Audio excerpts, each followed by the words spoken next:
4. Questions on geography. Interviewers. The editors of the journal Hérodote. Your work to a large extent intersects with and provides material for our reflections about geography and more generally about ideologies and strategies of space.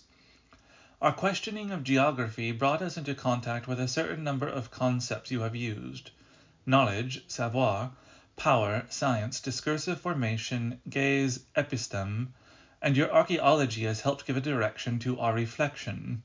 For instance, the hypothesis you put forward in the archaeology of knowledge, that a discursive formation is defined neither in terms of a particular object, nor a style, nor a play of permanent concepts, nor by the persistence of a thematic, but must be grasped in the form of a system of regular dispersion of statements, enabled us to form a clearer outline of geographical discourse.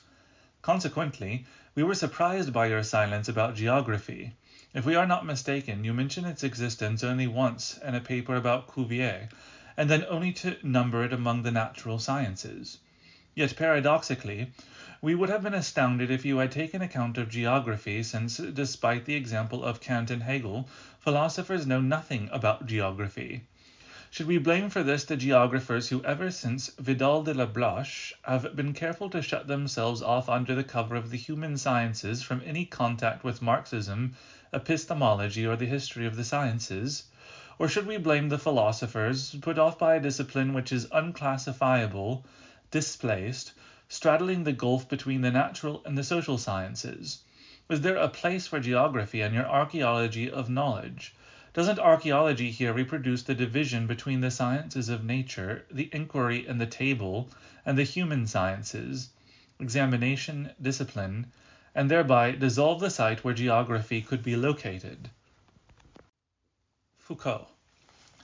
First, let me give a flatly empirical answer, then we can try and see if beyond that there is more that can be said. If I made a list of all the sciences, knowledges, and domains which I should mention and don't, which I border on in one way or another, the list would be practically endless. I don't discuss biochemistry or archaeology. I haven't even attempted an archaeology of history. To me, it doesn't seem a good method to take a particular science to work on just because it's interesting or important, or because its history might appear to have some exemplary value. If one wanted to do a correct, clean, conceptually aseptic kind of history, then that would be a good method. But if one is interested in doing historical work that has political meaning, utility, and effectiveness, then this is possible only if one has some kind of involvement with the struggles taking place in the area in question. I tried first to do a genealogy of psychiatry because I had had a certain amount of practical experience in psychiatric hospitals and was aware of the combats, the lines of force, tensions, and points of collision which existed there. My historical work was undertaken only as a function of those conflicts. The problem and the stake there was the possibility of a discourse which would be both true and strategically effective, the possibility of a historical truth which could have a political effect. Interviewer. That point connects up with a hypothesis I would put to you. If there are such points of collision, tensions, and lines of force in geography, these remain on a subterranean level because of the very absence of polemic in geography. Whereas what attracts the interest of a philosopher, an epistemologist, an archaeologist is the possibility of either arbitrating or deriving profit from an existing polemic. Foucault. It's true that the importance of a polemic can be a factor of attraction, but I am not at all the sort of philosopher who conducts or wants to conduct a discourse of truth on some science or other. Wanting to lay down the law for each and every science is the project of positivism. I'm not sure that one doesn't find a similar temptation at work in certain kinds of renovated Marxism, one which consists in saying, Marxism, as the science of sciences, can provide the theory of science and draw the boundary between science and ideology. Now this role of referee, judge, and universal witness is one which I absolutely refuse to adopt, because it seems to me to be tied up with philosophy as a university institution. If I do the analyses I do, It's not because of some polemic I want to arbitrate, but because I have been involved in certain conflicts regarding medicine, psychiatry, and the penal system. I've never had the intention of doing a general history of the human sciences or a critique of the possibility of the sciences in general. The subtitle, To the Order of Things, is not the archaeology, but an archaeology of the human sciences. It's up to you, who are directly involved with what goes on in geography, faced with all the conflicts of power which traverse it, to confront them and construct the instruments which will enable you to fight on that terrain.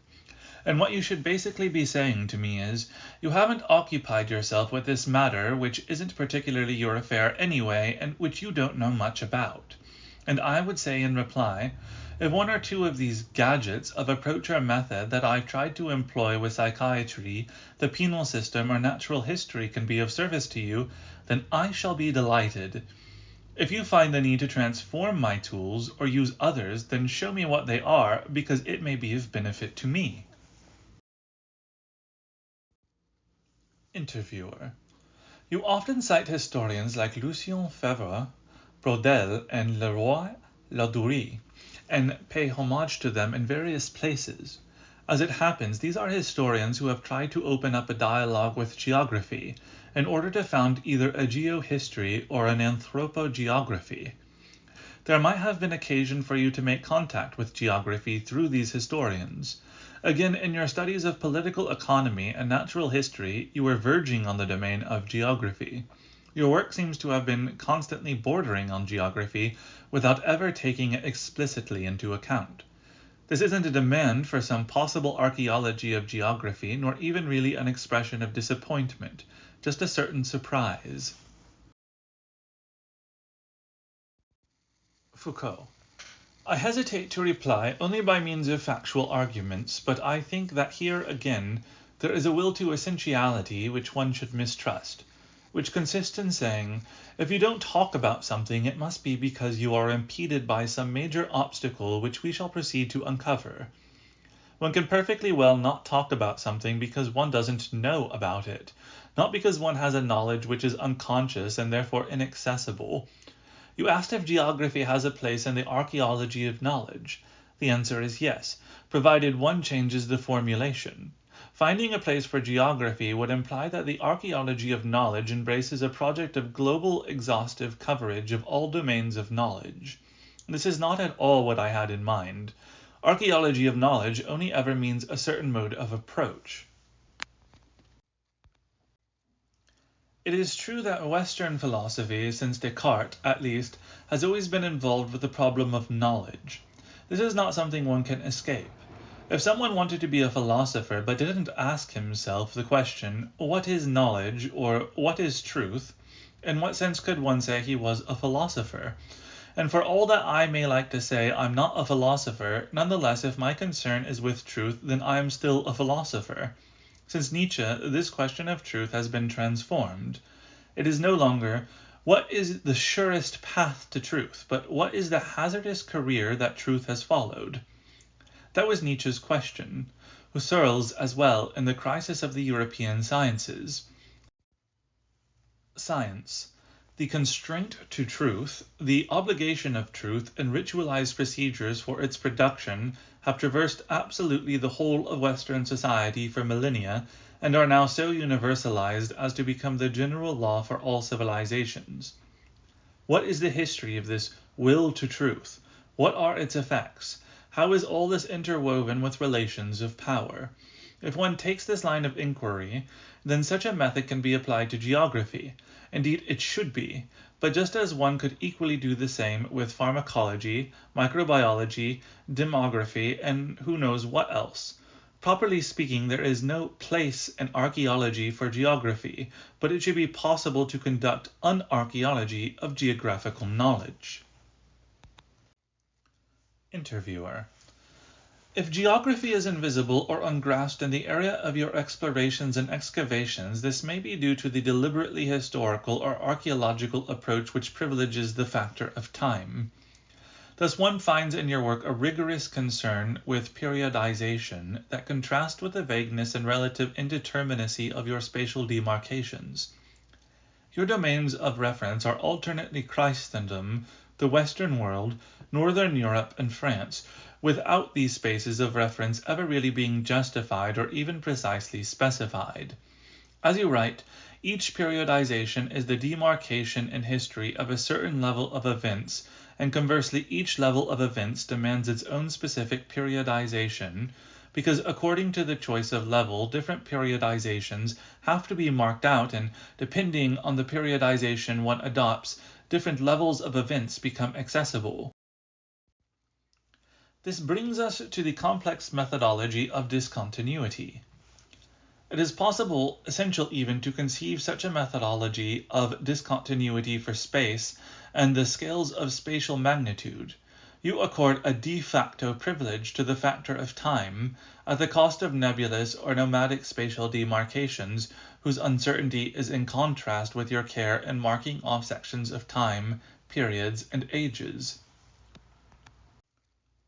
Foucault. We are touching here on a problem of method, but also on a question of material constraint, namely the possibility available to any one individual of covering the whole of this spatio-temporal field. After all, with discipline and punish, I could perfectly well call my subject the history of penal policy in France, alone. That, after all, is essentially what I did, apart from a certain number of excursions, references, and examples taken from elsewhere. If I don't spell that out, but allow the frontier to wander about, sometimes over the whole of the West, that's because the documentation I was using extends in part outside France, and also because in order to grasp a specifically French phenomenon, I was often obliged to look at something that happened elsewhere in a more explicit form that antedated or served as a model for what took place in France. This enabled me, allowing for local and regional variations, to situate these French phenomena in the context of Anglo-Saxon, Spanish, Italian, and other societies. I don't specify the space of reference more narrowly than that, since it would be as warranted to say that I was speaking of France alone as to say I was talking about the whole of Europe. There is indeed a task to be done of making the space in question precise, saying where a certain process stops, what are the limits beyond which something different happens, though this would have to be a collective undertaking. Interviewer. This uncertainty about spatialization contrasts with your profuse use of spatial metaphors, position, displacement, site, field, sometimes geographical metaphors even, territory, domain, soil, horizon, archipelago, geopolitics, region, landscape. Foucault. Well, let's take a look at these geographical metaphors. Territory is no doubt a geographical notion, but it's first of all a juridico-political one, the area controlled by a certain kind of power. Field is an economico-juridical notion. Displacement. What displaces itself is an army, a squadron, a population. Domain is a juridico-political notion. Soil is a historico-geological notion. Region is a fiscal, administrative, military notion. Horizon is a pictorial but also a strategic notion. There is only one notion here that is truly geographical, that of an archipelago. I used it only once, and that was to designate via the title of Solzhenitsyn's work, the carceral archipelago, the way in which a form of punitive system is physically dispersed yet at the same time covers the entirety of a society. Interviewer. Certainly these notions are not geographical in a narrow sense. Nonetheless, they are the notions which are basic to every geographical proposition. This pinpoints the fact that geographical discourse produces few concepts of its own, instead picking up notions from here, there, and everywhere. Thus landscape is a pictorial notion, but also an essential object for traditional geography. Foucault. But can you be sure that I am borrowing these terms from geography rather than from exactly where geography itself found them? Interviewer. The point that needs to be emphasized here is that certain spatial metaphors are equally geographical and strategic, which is only natural since geography grew up in the shadow of the military. A circulation of notions can be observed between geographical and strategic discourses. The region of the geographers is the military region, from regere, to command. A province is a conquered territory, from vincere. Field evokes the battlefield. Foucault. People have often reproached me for these spatial obsessions, which have indeed been obsessions for me. But I think through them I did come to what I had basically been looking for, the relations that are possible between power and knowledge. Once knowledge can be analyzed in terms of region, domain, implantation, displacement, transposition, one is able to capture the process by which knowledge functions as a form of power and disseminates the effects of power. There is an administration of knowledge, a politics of knowledge, relations of power which pass via knowledge and which, if one tries to transcribe them, lead one to consider forms of domination designated by such notions as field, region, and territory. And the politico-strategic term is an indication of how the military and the administration actually come to inscribe themselves both on a material soil and within forms of discourse.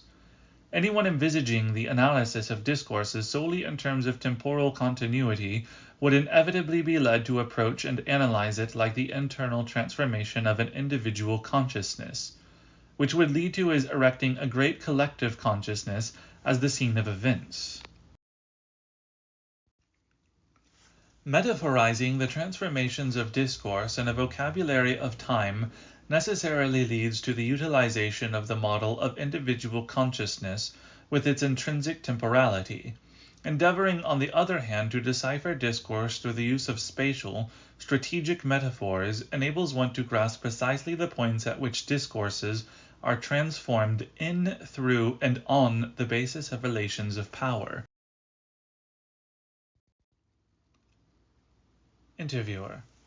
In reading Capital, Althusser poses an analogous question. The recourse made in this text to spatial metaphors, field, terrain, space, site, situation, position, etc., poses a theoretical problem, the problem of the validity of its claim to existence in a discourse with scientific pretensions. The problem may be formulated as follows. Why does a certain form of scientific discourse necessarily need the use of metaphors borrowed from scientific disciplines? Althusser thus presents recourse to spatial metaphors as necessary but at the same time as regressive, non-rigorous. Everything tends on the contrary to suggest that spatial metaphors, far from being reactionary, technocratic, unwarranted, or illegitimate, are rather symptoms of a strategic, combative thought, one which poses the space of discourse as a terrain and an issue of political practices. Foucault. It is indeed war, administration, the implantation or management of some form of power which are in question in such expressions. A critique could be carried out of this devaluation of space that has prevailed for generations. Did it start with Bergson or before? Space was treated as the dead, the fixed, the undialectical, the immobile. Time, on the contrary, was richness, fecundity, life, dialectic. For all those who confuse history with the old schemas of evolution, living continuity, organic development, the progress of consciousness, or the project of existence, the use of spatial terms seems to have the air of an anti-history. If one started to talk in terms of space, that meant one was hostile to time.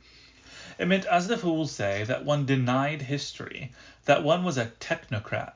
They didn't understand that to trace the forms of implantation, delimitation, and demarcation of objects, the modes of tabulation, the organization of domains meant the throwing into relief of processes, historical ones, needless to say, of power. The spatializing description of discursive realities gives on to the analysis of related effects of power. Interviewer. In Discipline and Punish, the strategizing method of thought advances a further stage. With the panoptic system, we are no longer dealing with a mere metaphor. What is at issue here is the description of institutions in terms of architecture, of spatial configurations. In the conclusion, you even refer to the imaginary geopolitics of the carceral city. Does this figure of the panopticon offer the basis for a description of the state apparatus in its entirety?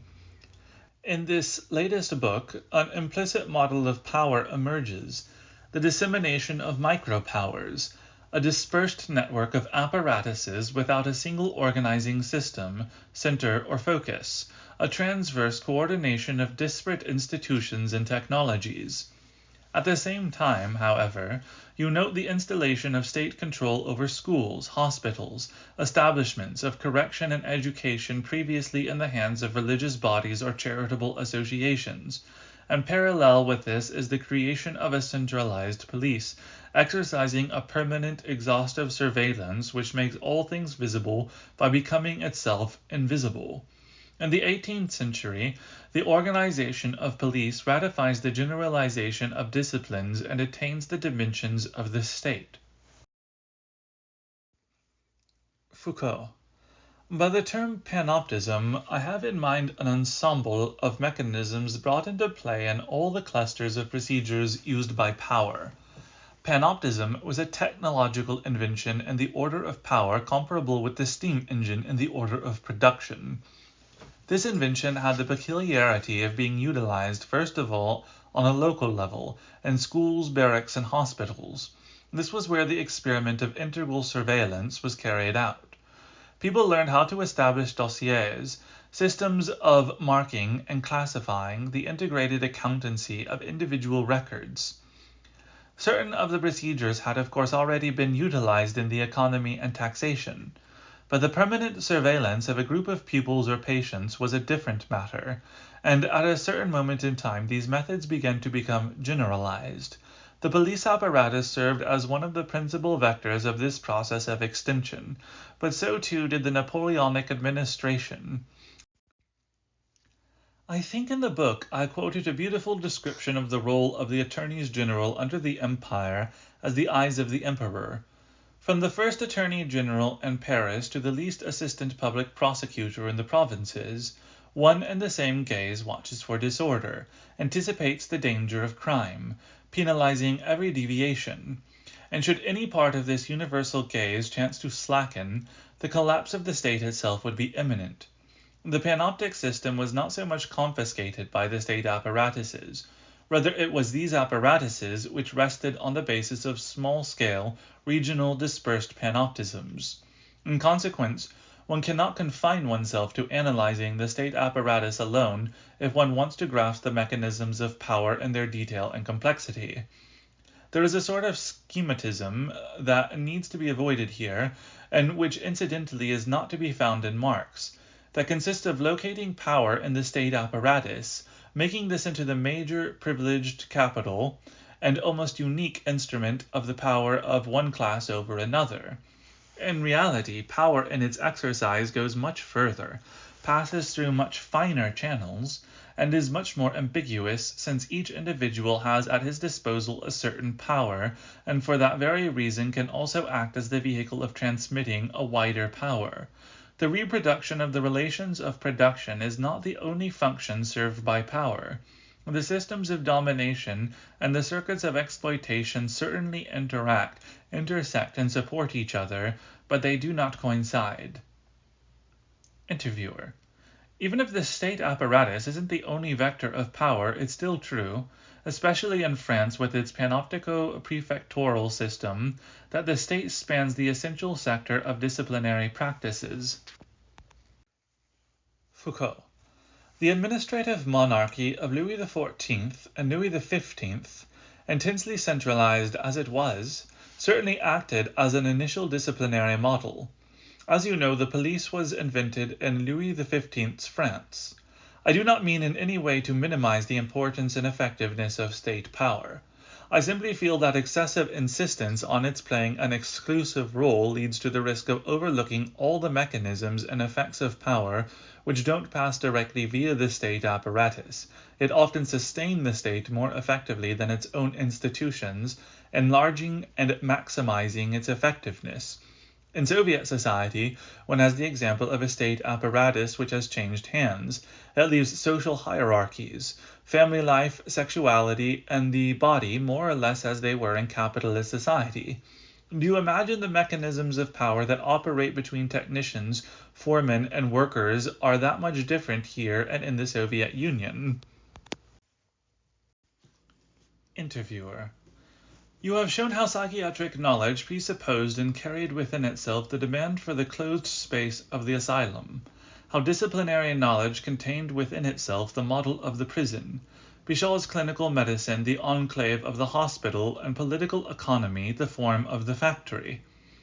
One might wonder, as a conceit or a hypothesis, whether geographical knowledge doesn't carry within itself the circle of the frontier, whether this be a national, departmental, or cantonal frontier, and hence whether one shouldn't add to the figures of internment you have indicated that of the madman, the criminal, the patient, the proletarian, the national internment of the citizen soldier.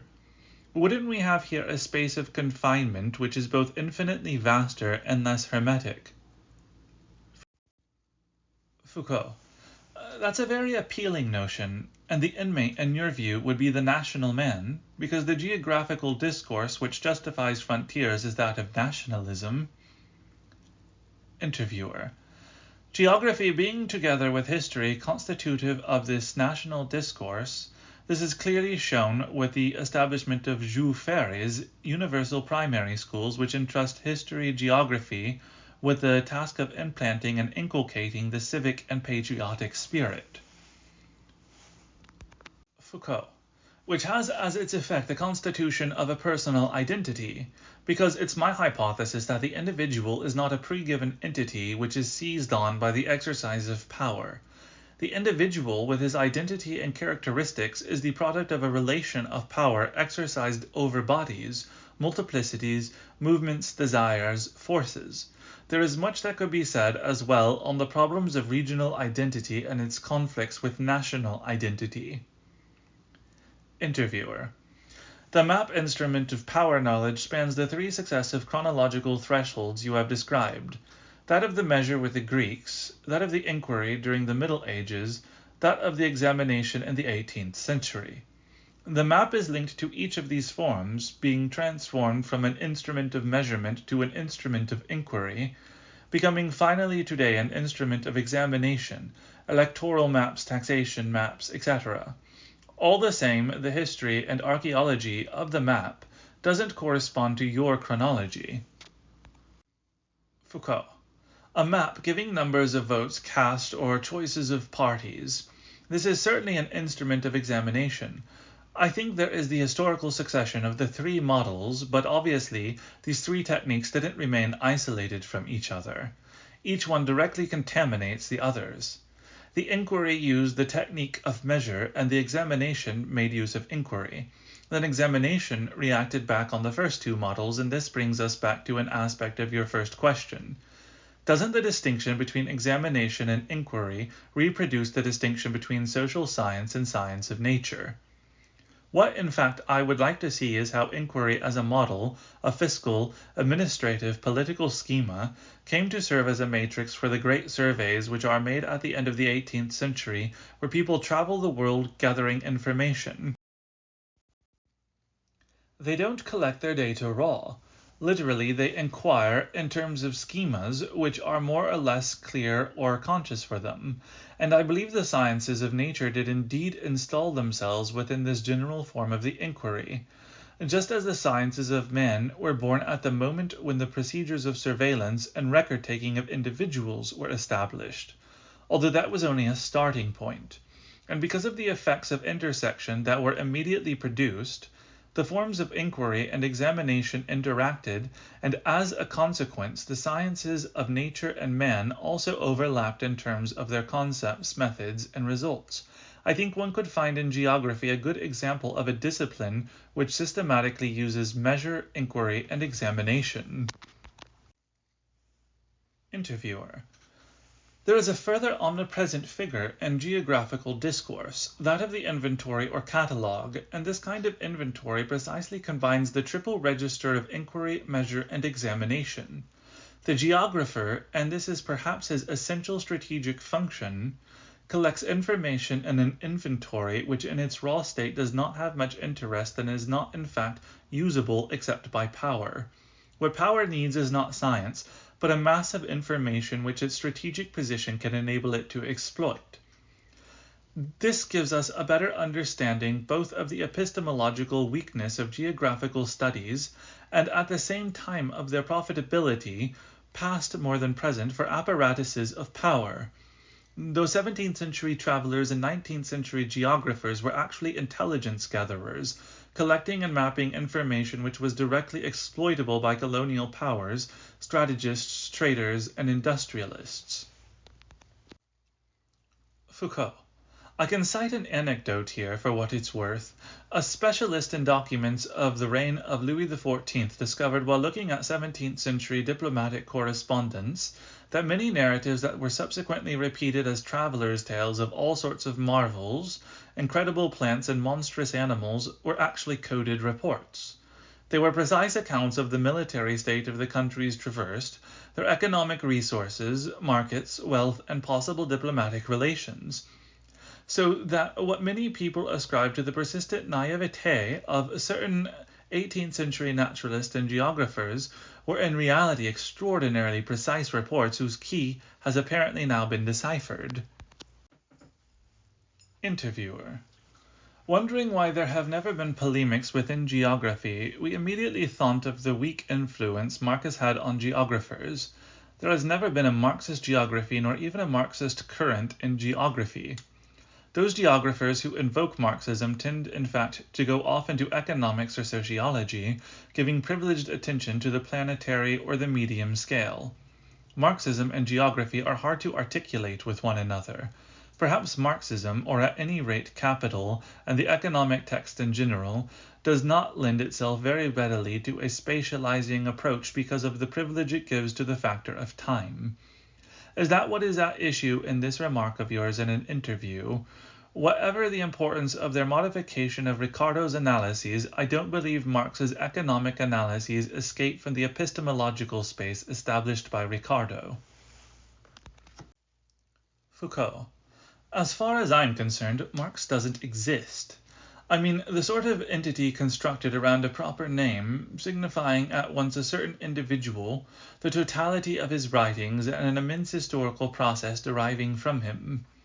I believe Marx's historical analysis, the way he analyzes the formation of capital, is for a large part governed by the concepts he derives from the framework of Ricardian economics. I take no credit for that remark, Marx says it himself. However, if you take his analysis of the Paris Commune or the 18th Brumaire of Louis Bonaparte, there you have a type of historical analysis which manifestly doesn't rely on any 18th century model. It's always possible to make Marx into an author localizable in terms of a unique discursive physiognomy, subject to analysis in terms of originality or internal coherence. After all, people are perfectly entitled to academize Marx, but that means misconceiving the kind of break he effected. Interviewer. If one rereads Marx in terms of the treatment of the spatial, his work appears heterogeneous. There are whole passages which reveal an astonishing spatial sensibility. Foucault. There are some very remarkable ones. Everything he wrote on the army and its role in the development of political power, for instance. There is some very important material there that has been left practically fallow for the sake of endless commentaries on surplus value. I have enjoyed this discussion with you because I've changed my mind since we started. I must admit I thought you were demanding a place for geography like those teachers who protest when an education reform is proposed because the number of hours of natural sciences or music is being cut. So I thought, it's nice of them to ask me to do their archaeology, but after all, why can't they do it themselves? I didn't see the point of your objection. Now I can see that the problems you put to me about geography are crucial ones for me. Geography acted as the support, the condition of possibility for the passage between a series of factors I tried to relate. Where geography itself was concerned, I either left the question hanging or established a series of arbitrary connections. The longer I continue, the more it seems to me that the formation of discourses and the genealogy of knowledge need to be analyzed, not in terms of types of consciousness, modes of perception, and forms of ideology, but in terms of tactics and strategies of power. Tactics and strategies deployed through implantations, distributions, demarcations, control of territories, and organizations of domains which could well make up a sort of geopolitics where my preoccupations would link up with your methods. One theme I would like to study in the next few years is that of the army as a matrix of organization and knowledge. One would need to study the history of the fortress, the campaign, the movement, the colony, the territory. Geography must indeed necessarily lie at the heart of my concerns. 5. 2 lectures. Lecture 1, 7 January 1976.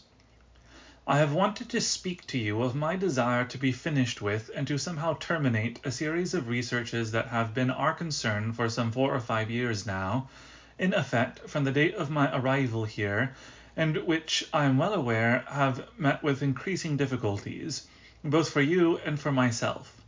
Though these researches were very closely related to each other, they have failed to develop into any continuous or coherent whole.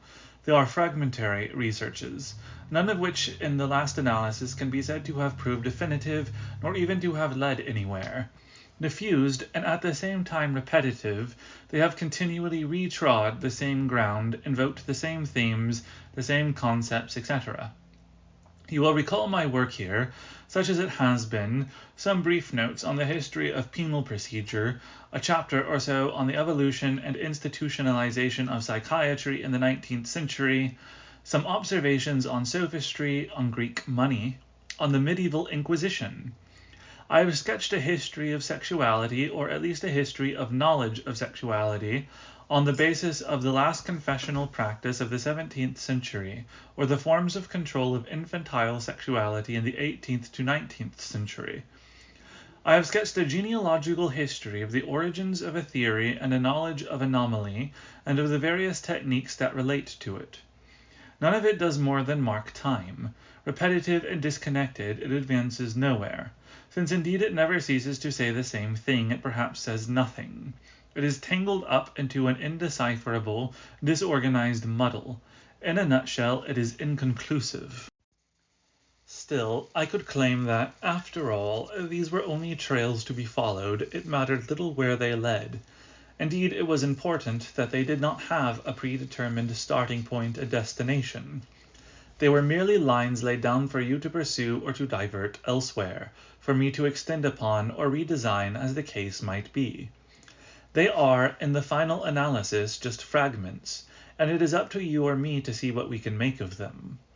For my part, it has struck me that I might have seemed a bit like a whale that leaps to the surface of the water, disturbing it momentarily with a tiny jet of spray, and lets it be believed, or pretends to believe, or wants to believe, or himself does in fact indeed believe, that down in the depths where no one sees him any more, where he is no longer witnessed nor controlled by anyone, he follows a more profound, coherent, and reasoned trajectory. Well, anyway, that was more or less how I at least conceived the situation. It could be that you perceived it differently. After all, the fact that the character of the work I have presented to you has been at the same time fragmentary, repetitive, and discontinuous could well be a reflection of something one might describe as a febrile indolence, a typical affliction of those enamored of libraries, documents, reference works, dusty tomes, texts that are never read, books that are no sooner printed than they are consigned to the shelves of libraries, where they thereafter lie dormant, to be taken up only some centuries later. It would accord all too well with the busy inertia of those who profess an idle knowledge, a species of luxuriant sagacity, the rich hoard of the parvenu, whose only outward signs are displayed in footnotes at the bottom of the page.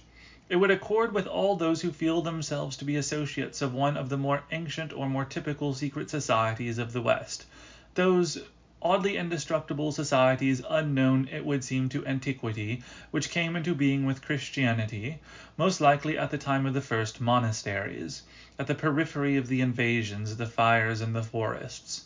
I mean to speak of the great warm and tender Freemasonry of useless erudition. However, it is not simply a taste for such Freemasonry that has inspired my course of action.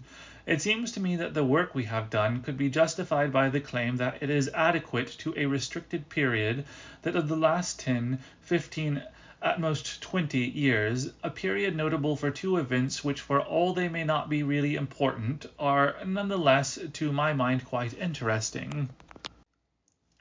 On the one hand, it has been a period characterized by what one might term the efficacy of dispersed and discontinuous offensives.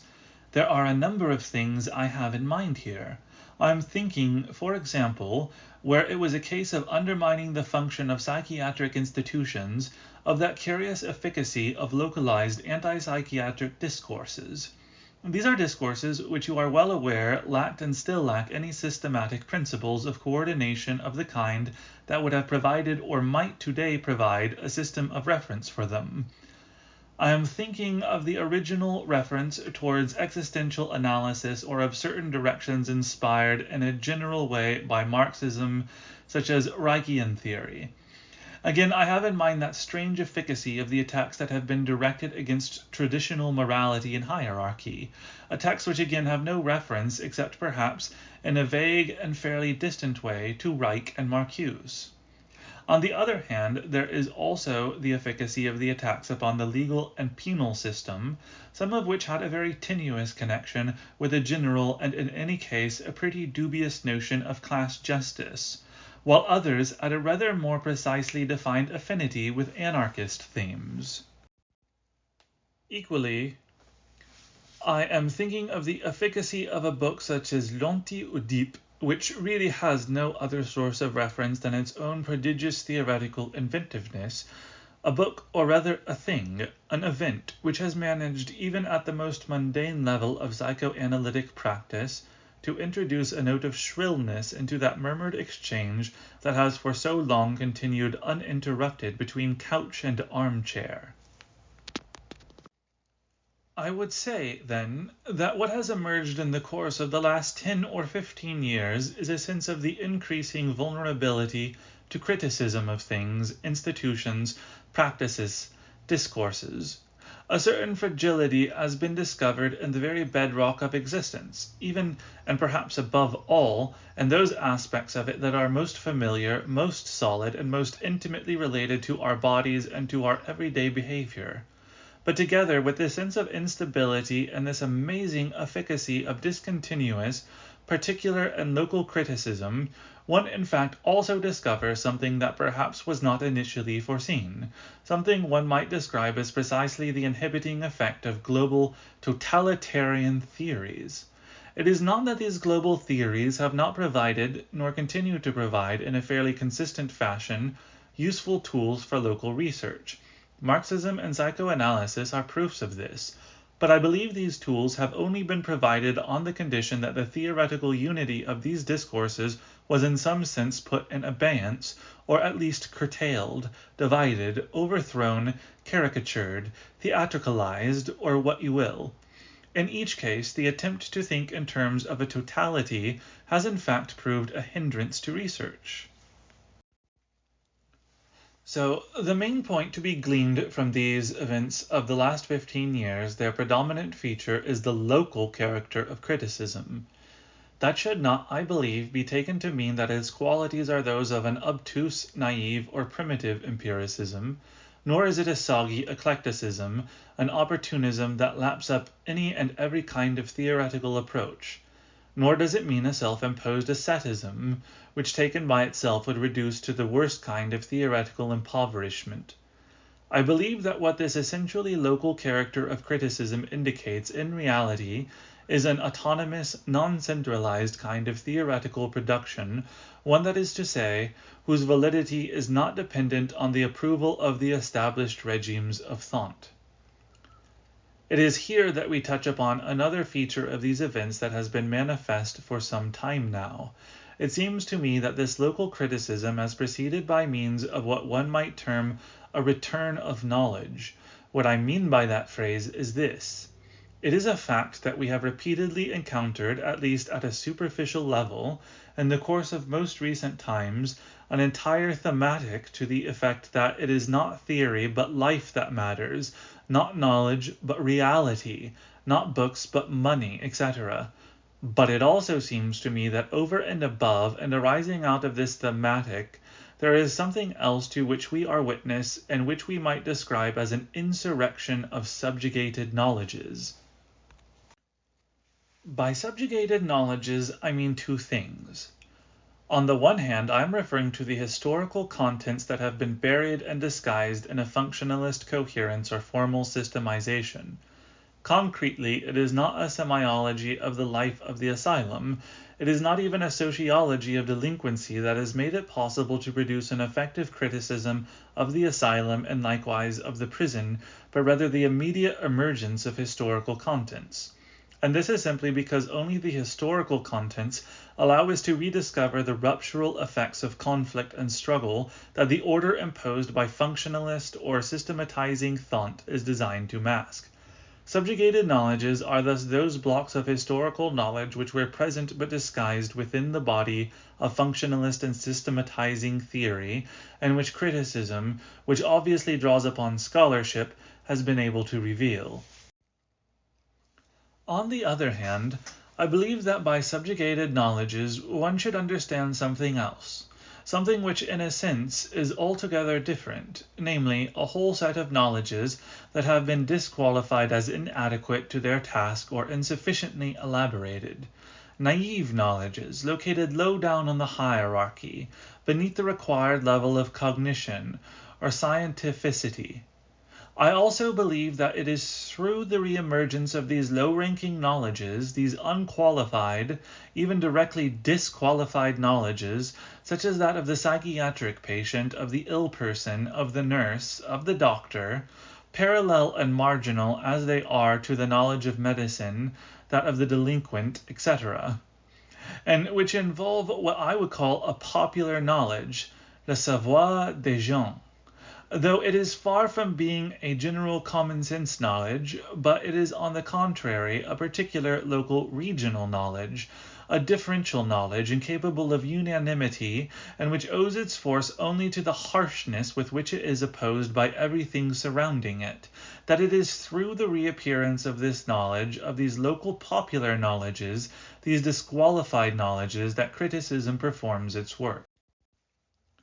However, there is a strange kind of paradox in the desire to assign to this same category of subjugated knowledges what are on the one hand the products of meticulous, erudite, exact historical knowledge, and on the other hand local and specific knowledges, which have no common meaning and which are in some fashion allowed to fall into disuse whenever they are not effectively and explicitly maintained in themselves. Well, it seems to me that our critical discourses of the last 15 years have, in effect, discovered their essential force in this association between the buried knowledges of erudition and those disqualified from the hierarchy of knowledges and sciences.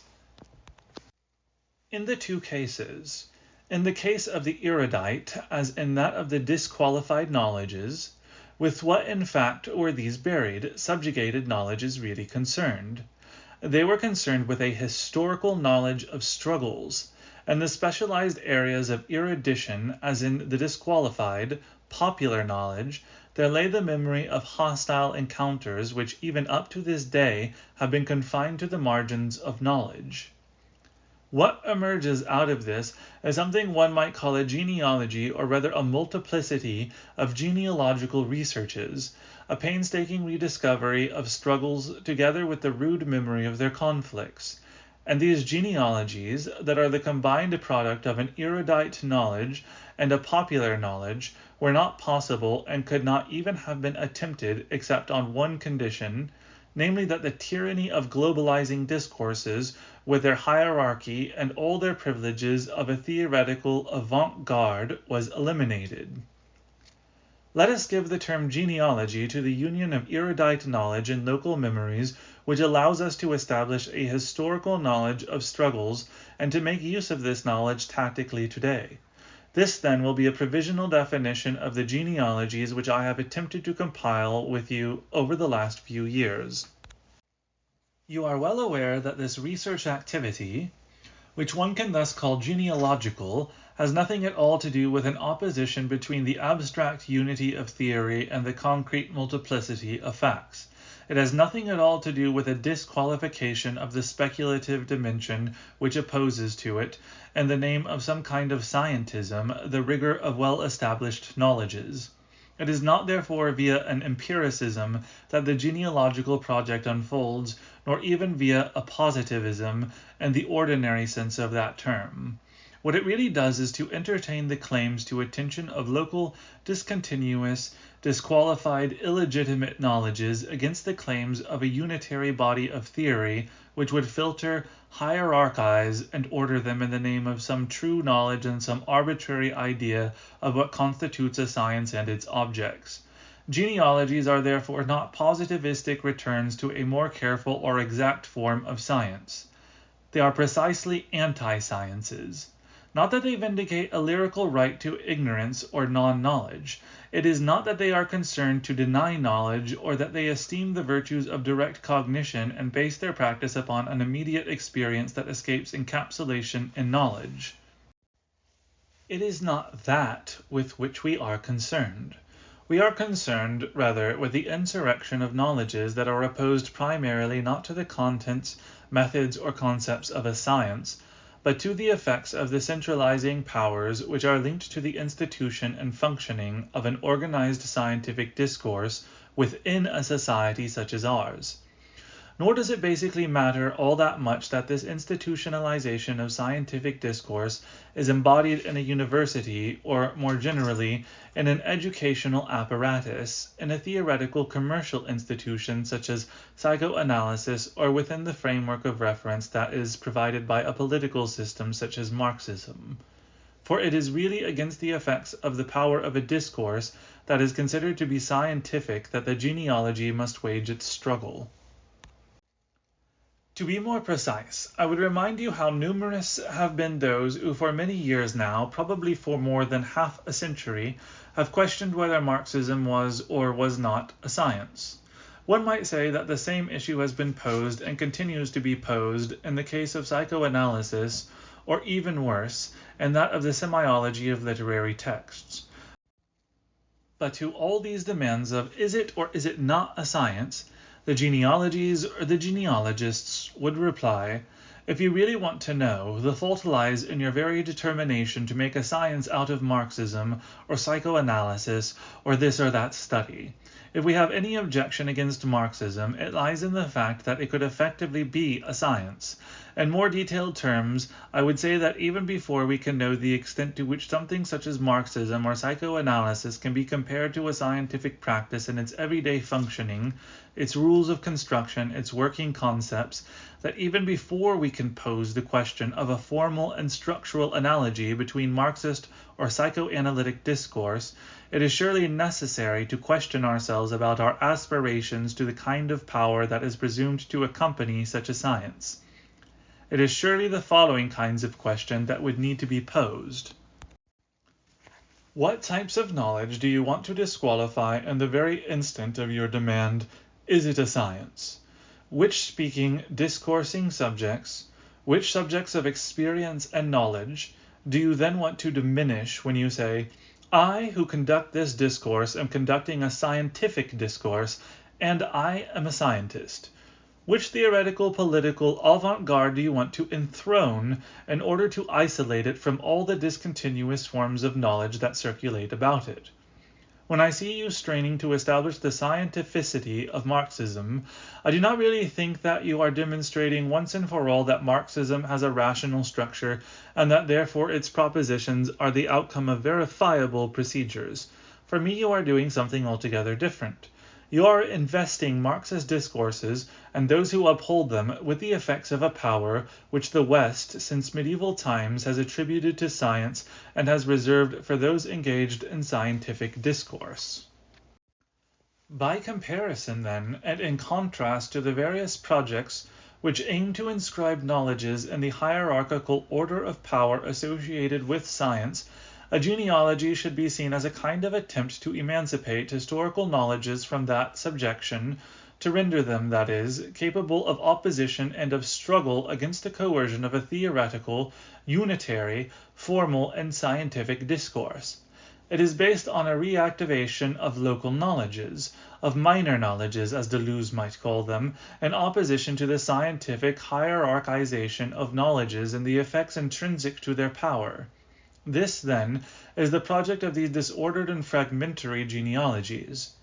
If we were to characterize it in two terms, then archaeology would be the appropriate methodology of this analysis of local discursivities, and genealogy would be the tactics whereby, on the basis of the descriptions of these local discursivities, the subjected knowledges which were thus released would be brought into play. So much can be said by way of establishing the nature of the project as a whole. I would have you consider all these fragments of research, all these discourses, which are simultaneously both superimposed and discontinuous, which I have continued obstinately to pursue for some 4 or 5 years now, as elements of these genealogies which have been composed, and by no means by myself alone, in the course of the last 15 years. At this point, however, a problem arises, and a question. Why not continue to pursue a theory which in its discontinuity is so attractive and plausible, albeit so little verifiable? Why not continue to settle upon some aspect of psychiatry or of the theory of sexuality, etc.? It is true, one could continue, and in a certain sense I shall try to do so, if it were not for a certain number of changes in the current situation. By this, I mean that it could be that in the course of the last 5, 10, or even 15 years, things have assumed a different complexion. The contest could be said to present a different physiognomy.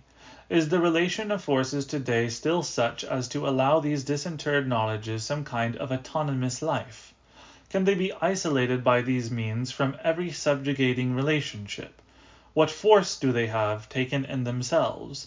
And after all, is it not perhaps the case that these fragments of genealogies are no sooner brought to light, that the particular elements of the knowledge that one seeks to disinter are no sooner accredited and put into circulation, than they run the risk of recodification, recolonization?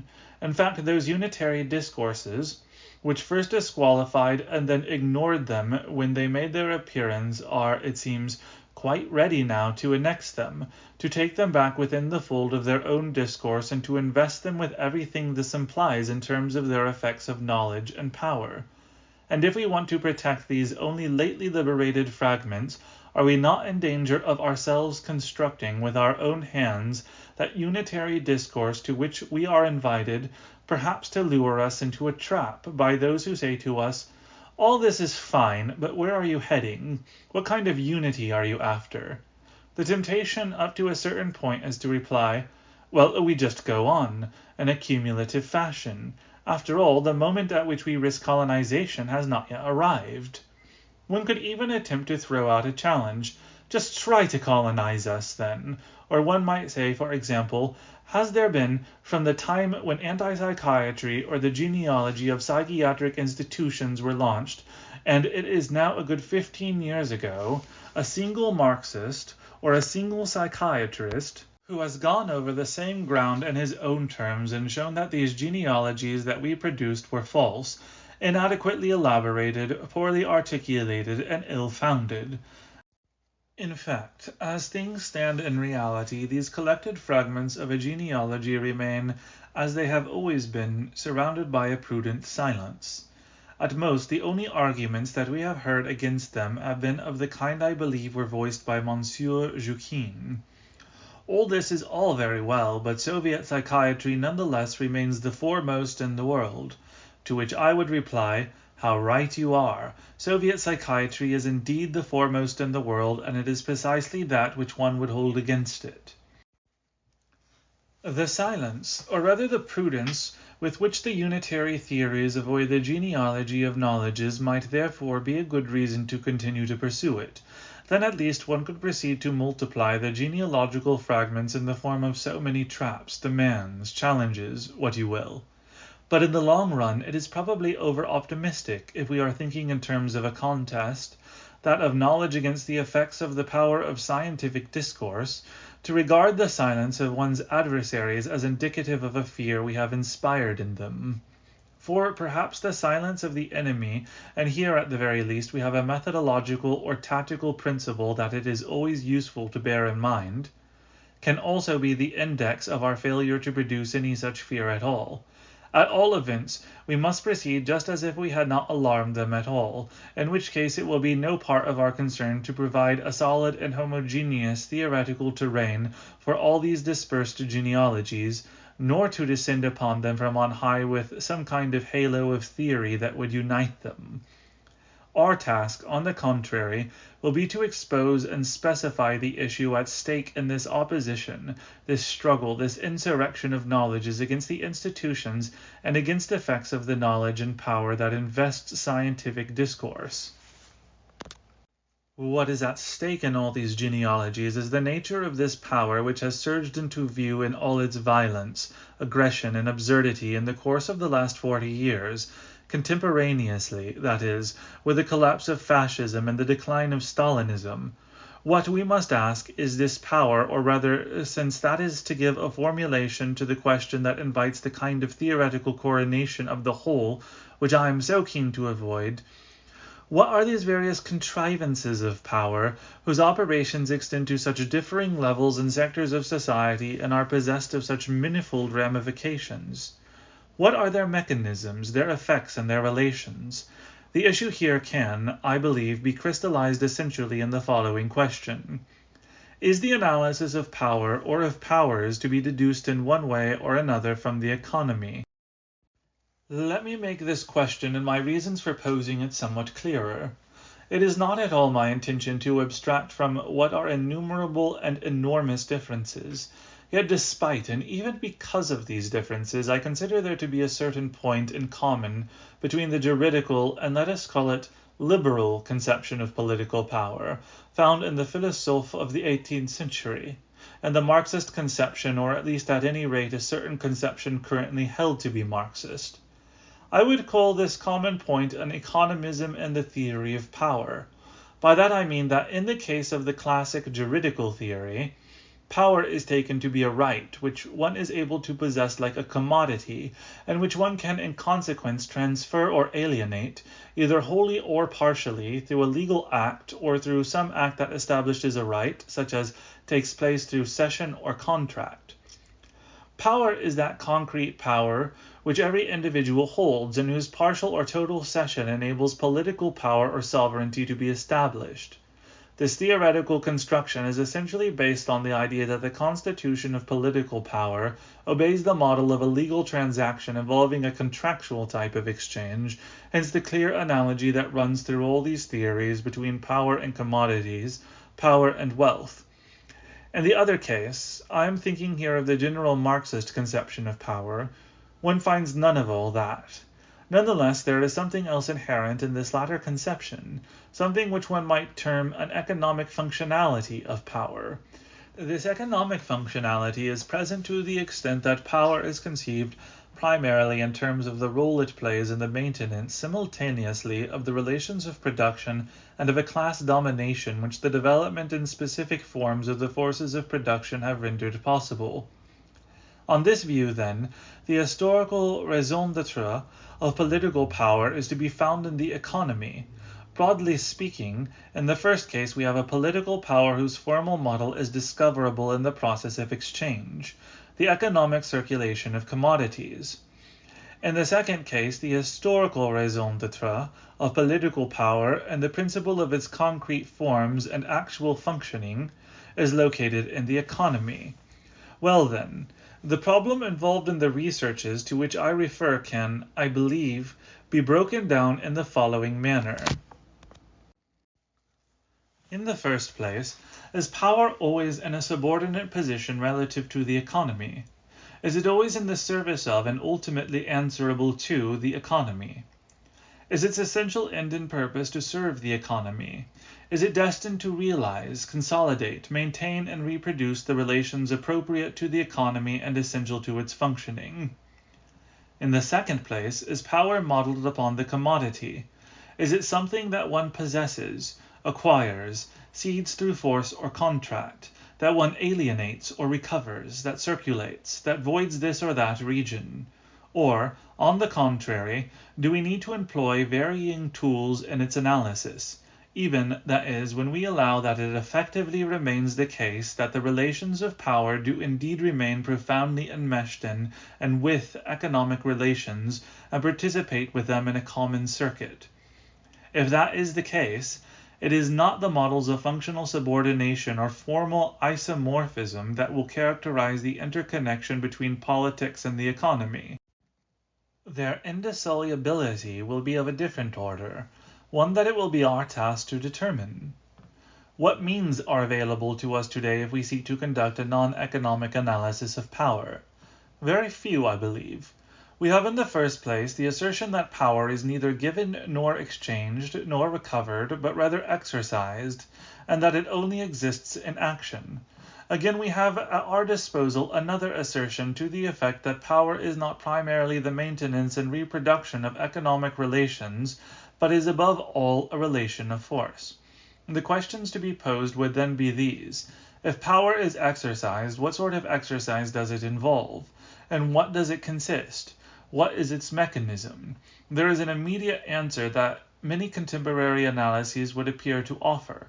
Power is essentially that which represses. Power represses nature, the instincts, a class, individuals. Though one finds this definition of power as repression endlessly repeated in present-day discourse, it is not that discourse which invented it. Hegel first spoke of it, then Freud, and later Reich. In any case, it has become almost automatic in the parlance of the times to define power as an organ of repression. So should not the analysis of power be first and foremost an analysis of the mechanisms of repression? Then again, there is a second reply we might make. If power is properly speaking the way in which relations of forces are deployed and given concrete expression, rather than analyzing it in terms of cession, contract, or alienation, or functionally in terms of its maintenance of the relations of production, should we not analyze it primarily in terms of struggle, conflict, and war? One would then confront the original hypothesis according to which power is essentially repression, with a second hypothesis to the effect that power is war, a war continued by other means. This reversal of Clausewitz's assertion that war is politics continued by other means has a triple significance. In the first place, it implies that the relations of power that function in a society such as ours essentially rest upon a definite relation of forces that is established at a determinate, historically specifiable moment in war and by war. Furthermore, if it is true that political power puts an end to war, that it installs or tries to install the reign of peace in civil society, this by no means implies that it suspends the effects of war or neutralizes the disequilibrium revealed in the final battle. The role of political power on this hypothesis is perpetually to reinscribe this relation through a form of unspoken warfare, to reinscribe it in social institutions, in economic inequalities, in language, in the bodies themselves of each and every one of us. So this would be the first meaning to assign to the inversion of Clausewitz's aphorism that war is politics continued by other means.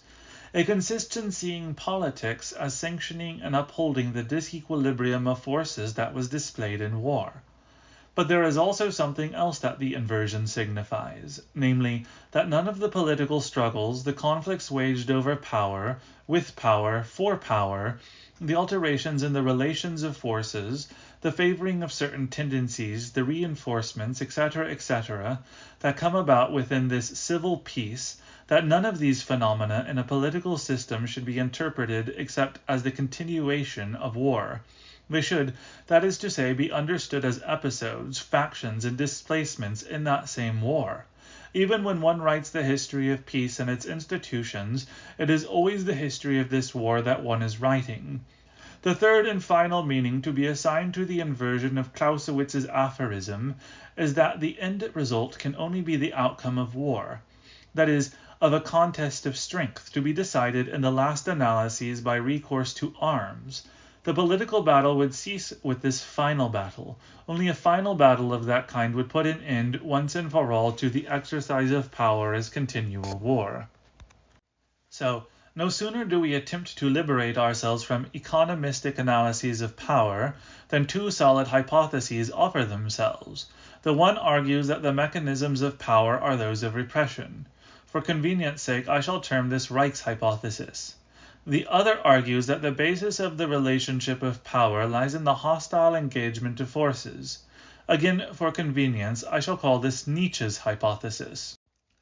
These two hypotheses are not irreconcilable, they even seem to be linked in a fairly convincing manner. After all, repression could be seen as the political consequence of war, somewhat as oppression, and the classic theory of the political right was seen as the abuse of sovereignty and the juridical order. One might thus contrast two major systems of approach to the analysis of power. In the first place, there is the old system as found in the philosophe of the 18th century. The conception of power as an original right that is given up in the establishment of sovereignty and the contract as matrix of political power provide its points of articulation. A power so constituted risks becoming oppression whenever it overextends itself, whenever, that is, it goes beyond the terms of the contract. Thus we have contract power with oppression as its limit, or rather as the transgression of this limit. In contrast, the other system of approach no longer tries to analyze political power according to the schema of contract oppression, but in accordance with that of war repression, and at this point repression no longer occupies the place that oppression occupies in relation to the contract. That is, it is not abuse, but is, on the contrary, the mere effect and continuation of a relation of domination. On this view, repression is none other than the realization within the continual warfare of this pseudo-peace of a perpetual relationship of force. Thus we have two schemes for the analysis of power. The contract oppression schema, which is the juridical one, and the domination repression or war repression schema, for which the pertinent opposition is not between the legitimate and illegitimate as in the first schema, but between struggle and submission. It is obvious that all my work in recent years has been couched in the schema of struggle repression, and it is this which I have hitherto been attempting to apply, which I have now been forced to reconsider, both because it is still insufficiently elaborated at a whole number of points, and because I believe that these two notions of repression and war must themselves be considerably modified, if not ultimately abandoned. In any case, I believe that they must be submitted to closer scrutiny. I have always been especially diffident of this notion of repression. It is precisely with reference to those genealogies of which I was speaking just now, of the history of penal right, of psychiatric power, of the control of infantile sexuality, etc., that I have tried to demonstrate to you the extent to which the mechanisms that were brought into operation in these power formations were something quite other, or in any case something much more, than repression. The need to investigate this notion of repression more thoroughly springs therefore from the impression I have that it is wholly inadequate to the analysis of the mechanisms and effects of power that it is so pervasively used to characterize today. Lecture 2, 14 January 1976. The course of study that I have been following until now, roughly since 1970 or 71, has been concerned with the how of power. I have tried, that is, to relate its mechanisms to 2 points of reference, 2 limits. On the one hand, to the rules of right that provide a formal delimitation of power, on the other, to the effects of truth that this power produces and transmits, and which in their turn reproduce this power. Hence we have a triangle: power, right, truth. Schematically, we can formulate the traditional question of political philosophy in the following terms. How is the discourse of truth, or quite simply, philosophy as that discourse which par excellence is concerned with truth, able to fix limits to the rights of power? That is the traditional question. The one I would prefer to pose is rather different. Compared to the traditional noble and philosophic question, it is much more down to earth and concrete. My problem is rather this: What rules of right are implemented by the relations of power in the production of discourses of truth? Or alternatively, what type of power is susceptible of producing discourses of truth that in a society such as ours are endowed with such potent effects? What I mean is this. In a society such as ours, but basically in any society, there are manifold relations of power which permeate, characterize, and constitute the social body, and these relations of power cannot themselves be established, consolidated, nor implemented without the production, accumulation, circulation, and functioning of a discourse. There can be no possible exercise of power without a certain economy of discourses of truth which operates through and on the basis of this association. We are subjected to the production of truth through power, and we cannot exercise power except through the production of truth. This is the case for every society, but I believe that in ours the relationship between power, right, and truth is organized in a highly specific fashion. If I were to characterize not its mechanism itself, but its intensity and constancy, I would say that we are forced to produce the truth of power that our society demands, of which it has need, in order to function. We must speak the truth. We are constrained or condemned to confess or to discover the truth. Power never ceases its interrogation, its inquisition, its registration of truth. It institutionalizes, professionalizes, and rewards its pursuit. In the last analysis, we must produce truth as we must produce wealth. Indeed, we must produce truth in order to produce wealth in the first place. In another way, we are also subjected to truth in the sense in which it is truth that makes the laws, that produces the true discourse which, at least partially, decides, transmits, and itself extends upon the effects of power. In the end, we are judged, condemned, classified, determined in our undertakings, destined to a certain mode of living or dying, as a function of the true discourses which are the bearers of the specific effects of power.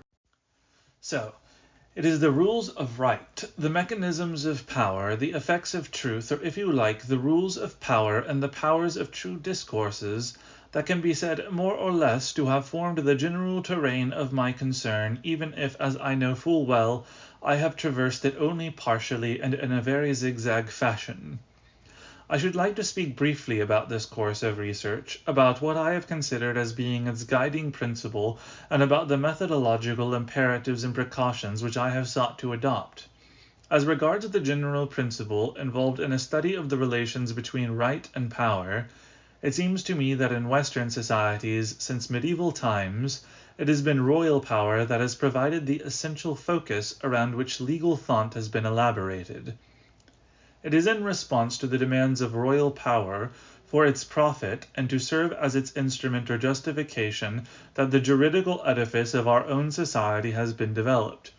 Right in the West is the king's right. Naturally, everyone is familiar with the famous, celebrated, repeatedly emphasized role of the jurist in the organization of royal power. We must not forget that the revitalization of Roman law in the 12th century was the major event around which, and on whose basis, the juridical edifice which had collapsed after the fall of the Roman Empire was reconstructed. This resurrection of Roman law had in effect a technical and constitutive role to play in the establishment of the authoritarian, administrative, and in the final analysis, absolute power of the monarchy. And when this legal edifice escapes in later centuries from the control of the monarch, when more accurately it is turned against that control, it is always the limits of this sovereign power that are put in question, its prerogatives that are challenged. In other words, I believe that the king remains the central personage in the whole legal edifice of the West. When it comes to the general organization of the legal system in the West, it is essentially with the king, his rights, his power, and its eventual limitations that one is dealing.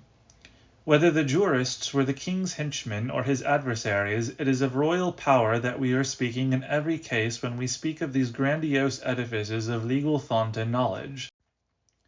There are two ways in which we do so speak. Either we do so in order to show the nature of the juridical armory that invested royal power, to reveal the monarch as the effective embodiment of sovereignty, to demonstrate that his power, for all that it was absolute, was exactly that which befitted his fundamental right. Or, by contrast, we do so in order to show the necessity of imposing limits upon this sovereign power, of submitting it to certain rules of right within whose confines it had to be exercised in order for it to remain legitimate. The essential role of the theory of right, from medieval times onwards, was to fix the legitimacy of power. That is the major problem around which the whole theory of right and sovereignty is organized.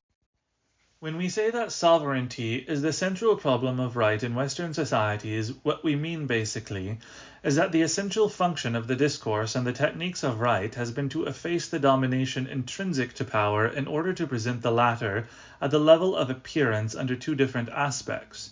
On the one hand as the legitimate rights of sovereignty, and on the other as the legal obligation to obey it. The system of right is centered entirely upon the king, and it is therefore designed to eliminate the fact of domination and its consequences. My general project over the past few years has been, in essence, to reverse the mode of analysis followed by the entire discourse of right from the time of the Middle Ages. My aim, therefore, was to invert it, to give due weight, that is, to the fact of domination, to expose both its latent nature and its brutality. I then wanted to show not only how right is, in a general way, the instrument of this domination, which scarcely needs saying, but also to show the extent to which, and the forms in which, right, not simply the laws, but the whole complex of apparatuses, institutions, and regulations responsible for their application, transmits and puts in motion relations that are not relations of sovereignty, but of domination. Moreover, in speaking of domination, I do not have in mind that solid and global kind of domination that one person exercises over others, or one group over another, but the manifold forms of domination that can be exercised within society. Not the domination of the king and his central position, therefore, but that of his subjects and their mutual relations. Not the uniform edifice of sovereignty, but the multiple forms of subjugation that have a place and function within the social organism. The system of right, the domain of the law, are permanent agents of these relations of domination, these polymorphous techniques of subjugation. Right should be viewed, I believe, not in terms of a legitimacy to be established, but in terms of the methods of subjugation that it instigates. The problem for me is how to avoid this question, central to the theme of right, regarding sovereignty and the obedience of individual subjects in order that I may substitute the problem of domination and subjugation for that of sovereignty and obedience. Given that this was to be the general line of my analysis, there were a certain number of methodological precautions that seemed requisite to its pursuit. In the very first place, it seemed important to accept that the analysis in question should not concern itself with the regulated and legitimate forms of power and their central locations, with the general mechanisms through which they operate and the continual effects of these. On the contrary, it should be concerned with power at its extremities and its ultimate destinations, with those points where it becomes capillary, that is, in its more regional and local forms and institutions. Its paramount concern, in fact, should be with the point where power surmounts the rules of right which organize and delimit it, and extends itself beyond them, invests itself in institutions, becomes embodied in techniques, and equips itself with instruments and eventually even violent means of material intervention. To give an example, rather than try to discover where and how the right of punishment is founded on sovereignty, how it is presented in the theory of monarchical right or in that of democratic right, I have tried to see in what ways punishment and the power of punishment are effectively embodied in a certain number of local, regional, material institutions which are concerned with torture or imprisonment, and to place these in the climate, at once institutional and physical, regulated and violent, of the effective apparatuses of punishment. In other words, one should try to locate power at the extreme points of its exercise, where it is always less legal in character. A second methodological precaution urged that the analysis should not concern itself with power at the level of conscious intention or decision, that it should not attempt to consider power from its internal point of view, and that it should refrain from posing the labyrinthine and unanswerable question, Who then has power, and what has he in mind? What is the aim of someone who possesses power? Instead, it is a case of studying power at the point where its intention, if it has one, is completely invested in its real and effective practices. What is needed is a study of power in its external visage, at the point where it is in direct and immediate relationship with that which we can provisionally call its object, its target, its field of application, there, that is to say, where it installs itself and produces its real effects.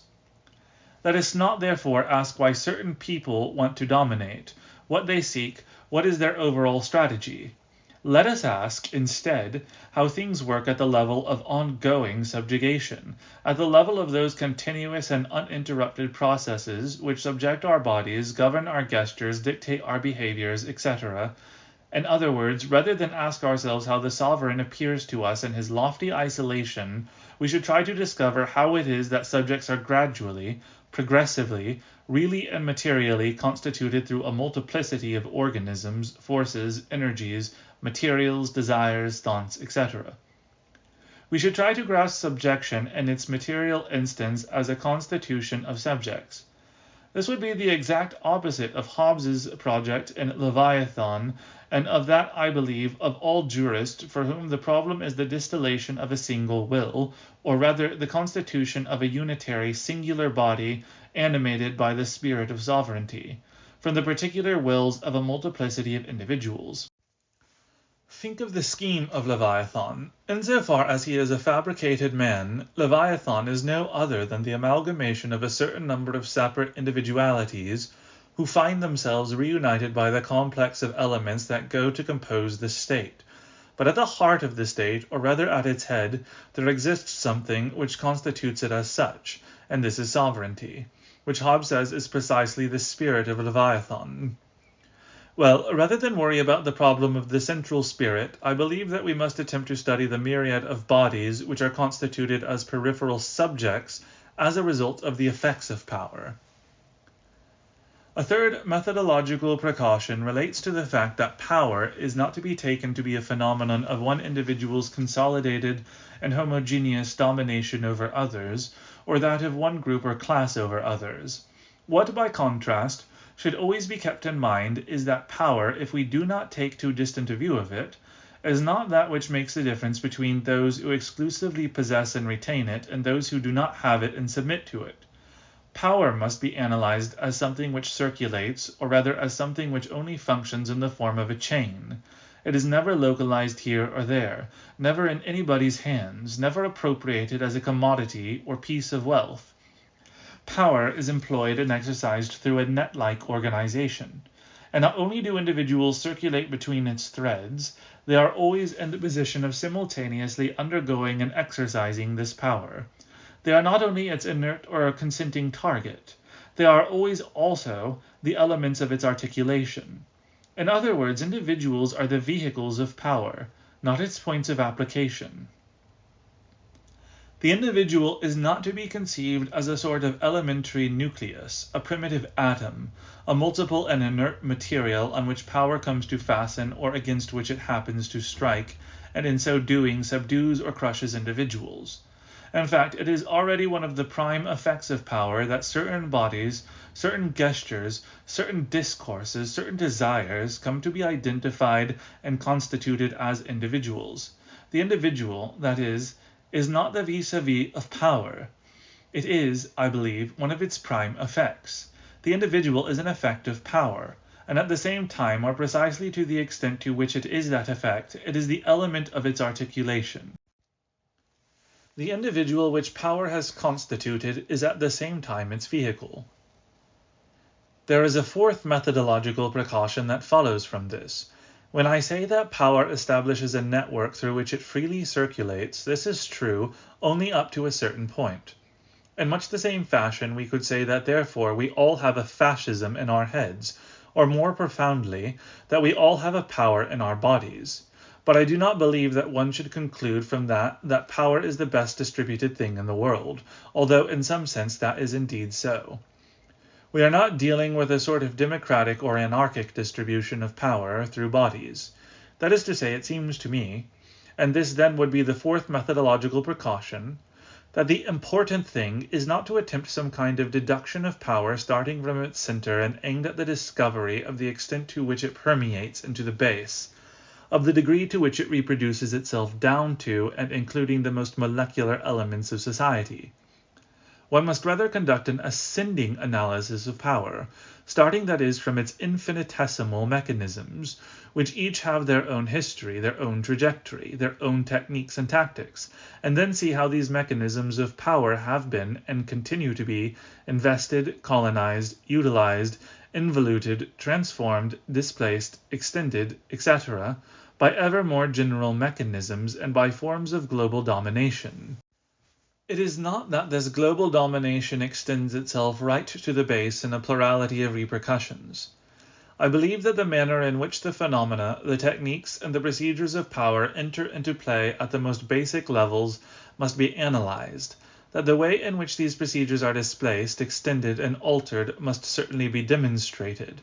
But above all, what must be shown is the manner in which they are invested and annexed by more global phenomena and the subtle fashion in which more general powers or economic interests are able to engage with these technologies that are at once both relatively autonomous of power and act as its infinitesimal elements.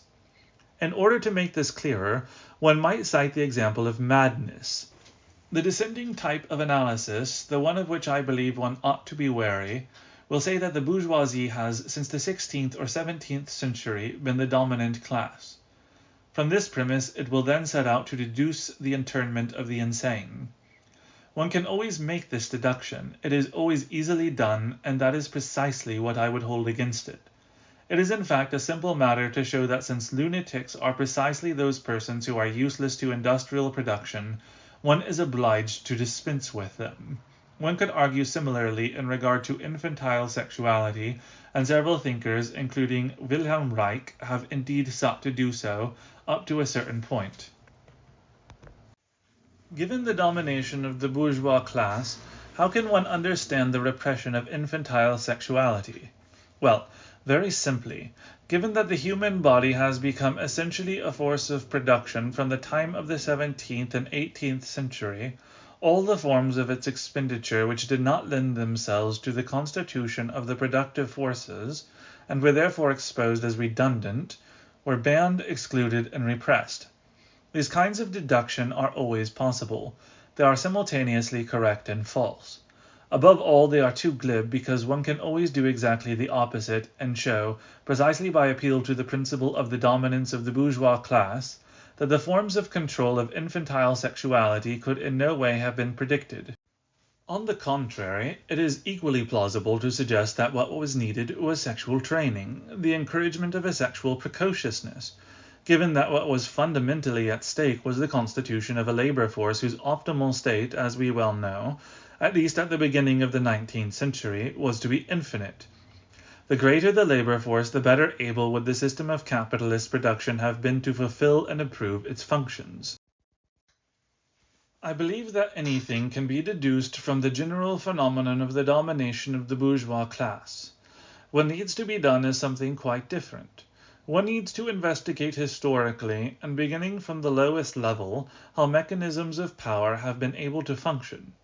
In regard to the confinement of the insane, for example, or the repression and interdiction of sexuality, we need to see the manner in which, at the effective level of the family, of the immediate environment, of the cells and most basic units of society, these phenomena of repression or exclusion possess their instruments and their logic in response to a certain number of needs. We need to identify the agents responsible for them, their real agents, those which constituted the immediate social entourage, the family, parents, doctors, etc., and not be content to lump them under the formula of a generalized bourgeoisie. We need to see how these mechanisms of power at a given moment in a precise conjuncture and by means of a certain number of transformations have begun to become economically advantageous and politically useful. I think that in this way one could easily manage to demonstrate that what the bourgeoisie needed, or that in which its system discovered its real interests, was not the exclusion of the mad or the surveillance and prohibition of infantile masturbation, for, to repeat, such a system can perfectly well tolerate quite opposite practices, but rather the techniques and procedures themselves of such an exclusion. It is the mechanisms of that exclusion that are necessary, the apparatuses of surveillance, the medicalization of sexuality, of madness, of delinquency, all the micro-mechanisms of power that came from a certain moment in time to represent the interest of the bourgeoisie. Or even better, we could say that to the extent to which this view of the bourgeoisie and of its interest appears to lack content, at least in regard to the problems with which we are here concerned, it reflects the fact that it was not the bourgeoisie itself which thought that madness had to be excluded or infantile sexuality repressed. What in fact happened instead was that the mechanisms of the exclusion of madness and of the surveillance of infantile sexuality began from a particular point in time, and for reasons which need to be studied, to reveal their political usefulness and to lend themselves to economic profit, and that as a natural consequence, all of a sudden, they came to be colonized and maintained by global mechanisms and the entire state system. It is only if we grasp these techniques of power and demonstrate the economic advantages or political utility that derives from them in a given context for specific reasons, that we can understand how these mechanisms come to be effectively incorporated into the social whole. To put this somewhat differently, the bourgeoisie has never had any use for the insane, but the procedures it has employed to exclude them have revealed and realized, from the 19th century onwards, and again on the basis of certain transformations, a political advantage, on occasion even a certain economic utility, which have consolidated the system and contributed to its overall functioning. The bourgeoisie is interested in power, not in madness, in the system of control of infantile sexuality, not in that phenomenon itself. The bourgeoisie could not care less about delinquents, about their punishment and rehabilitation, which economically have little importance, but it is concerned about the complex of mechanisms with which delinquency is controlled, pursued, punished, and reformed, etc. As for our fifth methodological precaution, it is quite possible that the major mechanisms of power have been accompanied by ideological productions. There has, for example, probably been an ideology of education, an ideology of the monarchy, an ideology of parliamentary democracy, etc. But basically, I do not believe that what has taken place can be said to be ideological. It is both much more and much less than ideology. It is the production of effective instruments for the formation and accumulation of knowledge, methods of observation, techniques, or registration, procedures for investigation and research, apparatuses of control. All this means that power, when it is exercised through these subtle mechanisms, cannot but evolve, organize, and put into circulation and knowledge, or rather apparatuses of knowledge which are not ideological constructs. By way of summarizing these 5 methodological precautions, I would say that we should direct our researches on the nature of power not towards the juridical edifice of sovereignty, the state apparatuses and the ideologies which accompany them, but towards domination and the material operators of power, towards forms of subjection and the inflections and utilizations of their localized systems, and towards strategic apparatuses. We must eschew the model of Leviathan in the study of power. We must escape from the limited field of juridical sovereignty and state institutions, and instead base our analysis of power on the study of the techniques and tactics of domination. This, in its general outline, is the methodological course that I believe must be followed, and which I have tried to pursue in the various researches that we have conducted over recent years on psychiatric power, on infantile sexuality, on political systems, etc. Now, as one explores these fields of investigation, observing the methodological precautions I have mentioned, I believe that what then comes into view is a solid body of historical fact, which will ultimately bring us into confrontation with the problems of which I want to speak this year. This solid historical body of fact is the juridical political theory of sovereignty of which I spoke a moment ago. A theory which has had 4 roles to play. In the first place, it has been used to refer to a mechanism of power that was effective under the feudal monarchy. In the second place, it has served as instrument and even as justification for the construction of the large-scale administrative monarchies. Again, from the time of the 16th century, and more than ever from the 17th century onwards, but already at the time of the wars of religion, the theory of sovereignty has been a weapon which has circulated from one camp to another, which has been utilized in one sense or another, either to limit or else to reinforce royal power. We find it among Catholic monarchists and Protestant anti-monarchists, among Protestant and more or less liberal monarchists, but also among Catholic partisans of regicide or dynastic transformation. It functions both in the hands of aristocrats and in the hands of parliamentarians. It is found among the representatives of royal power and among the last feudatories. In short, it was the major instrument of political and theoretical struggle around systems of power of the 16th and 17th centuries.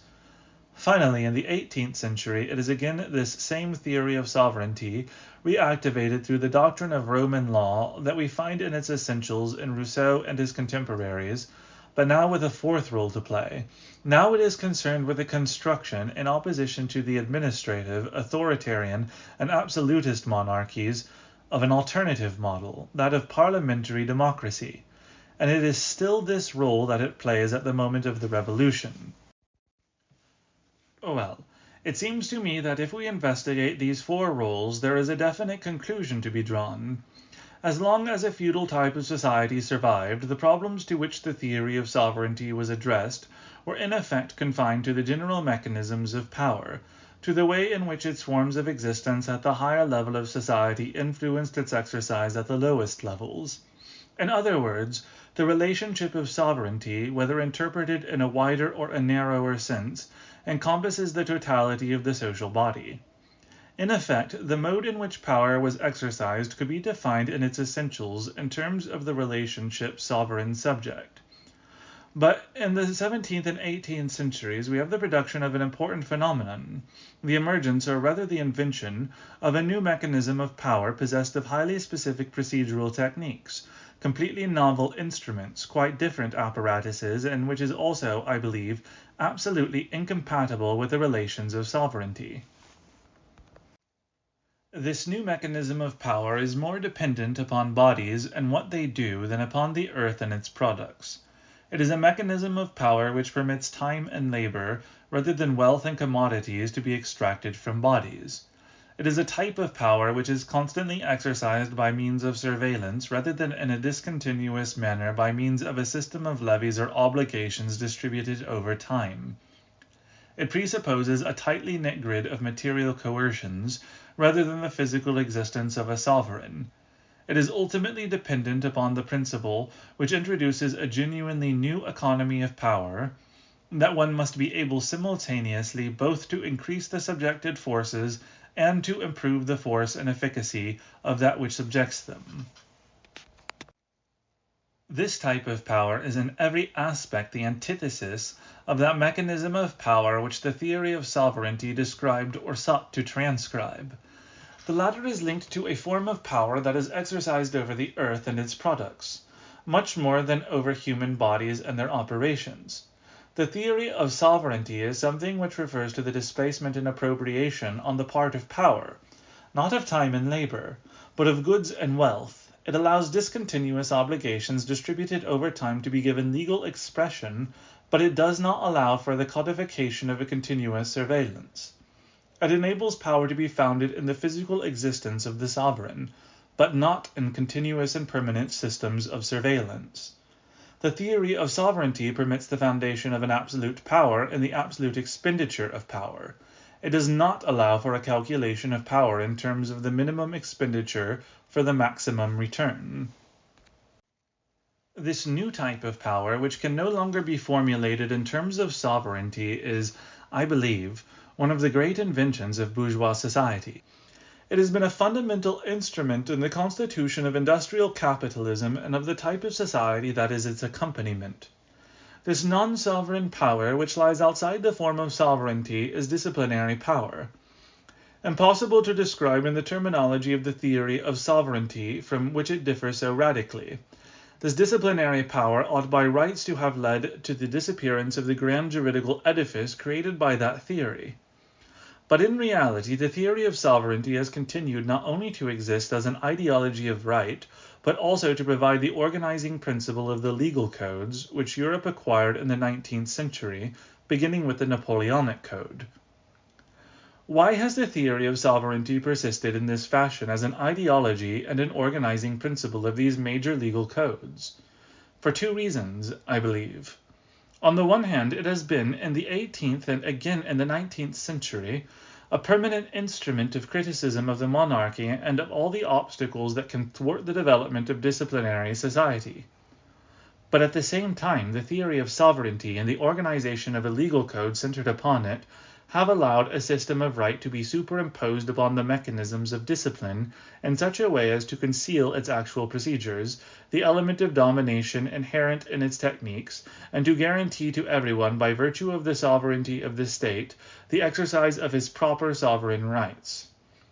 The juridical systems, and this applies both to their codification and to their theorization, have enabled sovereignty to be democratized through the constitution of a public right articulated upon collective sovereignty, while at the same time this democratization of sovereignty was fundamentally determined by and grounded in mechanisms of disciplinary coercion. To put this in more rigorous terms, one might say that once it became necessary for disciplinary constraints to be exercised through mechanisms of domination, and yet at the same time for their effective exercise of power to be disguised, a theory of sovereignty was required to make an appearance at the level of the legal apparatus, and to re-emerge in its codes. Modern society, then, from the 19th century up to our own day, has been characterized on the one hand by a legislation, a discourse, an organization based on public right, whose principle of articulation is the social body and the delegative status of each citizen, and on the other hand by a closely linked grid of disciplinary coercions, whose purpose is in fact to assure the cohesion of this same social body. Though a theory of right is a necessary companion to this grid, it cannot in any event provide the terms of its endorsement. Hence these two limits, a right of sovereignty and a mechanism of discipline, which define, I believe, the arena in which power is exercised. But these two limits are so heterogeneous that they cannot possibly be reduced to each other. The powers of modern society are exercised through, on the basis of, and by virtue of, this very heterogeneity, between a public right of sovereignty and a polymorphous disciplinary mechanism. This is not to suggest that there is on the one hand an explicit and scholarly system of right which is that of sovereignty, and on the other hand obscure and unspoken disciplines which carry out their shadowy operations in the depths and thus constitute the bedrock of the great mechanism of power. In reality, the disciplines have their own discourse. They engender, for the reasons of which we spoke earlier, apparatuses of knowledge, savoir, and a multiplicity of new domains of understanding. They are extraordinarily inventive participants in the order of these knowledge-producing apparatuses. Disciplines are the bearers of a discourse, but this cannot be the discourse of right. The discourse of discipline has nothing in common with that of law, rule, or sovereign will. The disciplines may well be the carriers of a discourse that speaks of a rule, but this is not the juridical rule deriving from sovereignty, but a natural rule, a norm. The code they come to define is not that of law, but that of normalization. Their reference is to a theoretical horizon which of necessity has nothing in common with the edifice of right. It is a human science which constitutes their domain, and clinical knowledge their jurisprudence. In short, what I have wanted to demonstrate in the course of the last few years is not the manner in which at the advance front of the exact sciences the uncertain, recalcitrant, confused dominion of human behavior has little by little been annexed to science. It is not through some advancement in the rationality of the exact sciences that the human sciences are gradually constituted. I believe that the process which has really rendered the discourse of the human sciences possible is the juxtaposition, the encounter between two lines of approach, two mechanisms, two absolutely heterogeneous types of discourse. On the one hand, there is the reorganization of right that invests sovereignty, and on the other the mechanics of the coercive forces whose exercise takes a disciplinary form. And I believe that in our own times power is exercised simultaneously through this right and these techniques, and that these techniques and these discourses, to which the disciplines give rise, invade the area of right, so that the procedures of normalization can come to be ever more constantly engaged in the colonization of those of law. I believe that all this can explain the global functioning of what I would call a society of normalization. I mean, more precisely, that disciplinary normalizations come into ever greater conflict with the juridical systems of sovereignty. Their incompatibility with each other is ever more acutely felt and apparent. Some kind of arbitrating discourse is made ever more necessary, a type of power and of knowledge that the sanctity of science would render neutral. It is precisely in the extension of medicine that we see, in some sense, not so much the linking of the perpetual exchange or encounter of mechanisms of discipline with the principle of right. The developments of medicine, the general medicalization of behaviors, conducts, discourses, desires, etc., take place at the point of intersection between the two heterogeneous levels of discipline and sovereignty. For this reason, against these usurpations by the disciplinary mechanisms, against this ascent of a power that is tied to scientific knowledge, we find that there is no solid recourse available to us today, such being our situation, except that which lies precisely in the return to a theory of right organized around sovereignty and articulated upon its ancient principle. When today one wants to object in some way to the disciplines and all the effects of power and knowledge that are linked to them, what is it that one does concretely in real life? What do the magistrates' union or other similar institutions do, if not precisely appeal to this canon of right, this famous, formal right that is said to be bourgeois and which in reality is the right of sovereignty? But I believe that we find ourselves here in a kind of blind alley. It is not through recourse to sovereignty against discipline that the effects of disciplinary power can be limited, because sovereignty and disciplinary mechanisms are two absolutely integral constituents of the general mechanism of power in our society.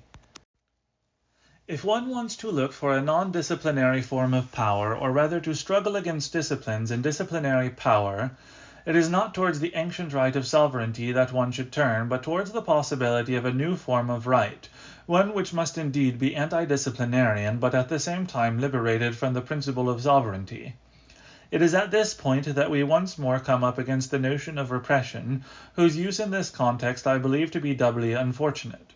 On the one hand, it contains an obscure reference to a certain theory of sovereignty, the sovereignty of the sovereign rights of the individual, and on the other hand, its usage introduces a system of psychological reference points borrowed from the human sciences, that is to say, from discourses and practices that belong to the disciplinary realm. I believe that the notion of repression remains a juridical disciplinary notion, whatever the critical use one would make of it. To this extent, the critical application of the notion of repression is found to be vitiated and nullified from the outset by the twofold juridical and disciplinary reference it contains to sovereignty on the one hand and to normalization on the other.